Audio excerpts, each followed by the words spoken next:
गुरु प्रकाश, शुरुआत मैं आपसे कर रही हूँ इसी सवाल के साथ, what are we waiting for? हम क्यों ये काम नहीं कर सकते हैं? कौन हमें रोकता है? देखिए रूबिका, सबसे पहले कुछ बातें समझने की आवश्यकता है। पिछले 8 वर्षों में जम्मू कश्मीर को आप छोड़ दें तो पूरे देश में कहीं भी कोई आतंकी गतिविधि नहीं हुई है। तो हम लोगों के लिए सुरक्षा, सम्मान और संप्रभुता ये सर्वोच्च प्राथमिकता का ये विषय रहा है और इसके लिए देश ने भी देखा है। अगर उरी में देखें, बालाकोट में देखें, तो सीमा के इस पार ही नहीं, सीमा के उस पार भी यदि जाने की आवश्यकता पड़ी तो हम गए हैं। आंकड़े बताते हैं कि जम्मू कश्मीर की बात हो तो धारा 370 के हटने के बाद 80% की गिरावट आई है। नक्सल हिंसा की बात हो तो 77% तक की गिरावट आई है।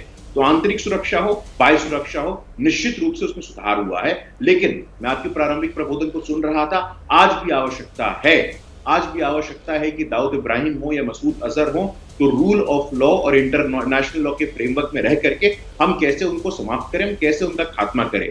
आज जो नेतृत्व है, उस नेतृत्व को किसी चीज की चिंता नहीं है। पहले के नेतृत्व को माइनॉरिटी अपीसमेंट की चिंता रहती थी, तुष्टीकरण की चिंता रहती थी। पहले के ही नेतृत्व के लोग थे कि उनके नेता रोते थे जब आतंकियों को मारा जाता था।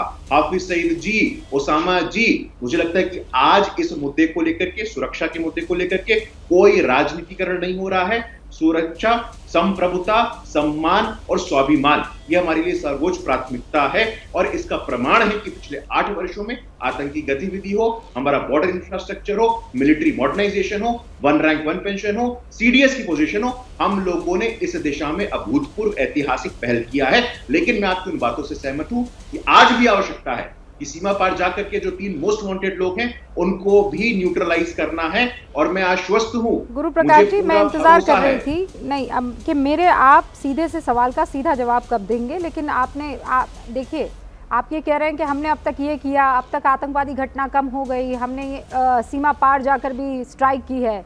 इन सारी चीज़ों को देखते हुए तो अब ये सवाल पूछा जाएगा ना, व्हाट नेक्स्ट? और हम ये कह रहे हैं कि जब अमेरिका ओसामा को मार सकता है, बगदादी को मार सकता है, जवाहिरी को मार सकता है और घर में घुसकर मार सकता है, तो हम किस बात का इंतजार कर रहे हैं? मुझे इस सवाल का जवाब चाहिए, क्योंकि आज जो हिंदुस्तान का बाशिंदा इस वक्त बैठकर अमेरिका के इस काम को देख रहा है, इस ऑपरेशन को देख रहा है, तो उसके मन में भी यही ख्याल आ रहा है कि हम कब दाऊद इब्राहिम का गला पकड़ेंगे, हम कब हाफिज सईद की कलाइयों को मरोड़ देंगे और उसे जो उसका अंत होना चाहिए उस तक पहुंचाएंगे। सीधा सा जवाब आप मुझे इसका दीजिए, कब और कैसे? ये हैं शर्मा जी, जो रात का खाना और देश दुनिया की सुर्खियां दोनों लेते हैं सुमित अवस्थी के साथ। अब ये हैं इनके पड़ोसी बैनर्जी साहब। मिष्टी दोई खाते खाते पूरा बंगाल जान लेते हैं सुमन दे के साथ। इनकी तरह आप भी देखें अपने फेवरेट न्यूज एंकर को एक ही ऐप पर और डाउनलोड कीजिए एबीपी लाइव ऐप अपने स्मार्ट टीवी पर।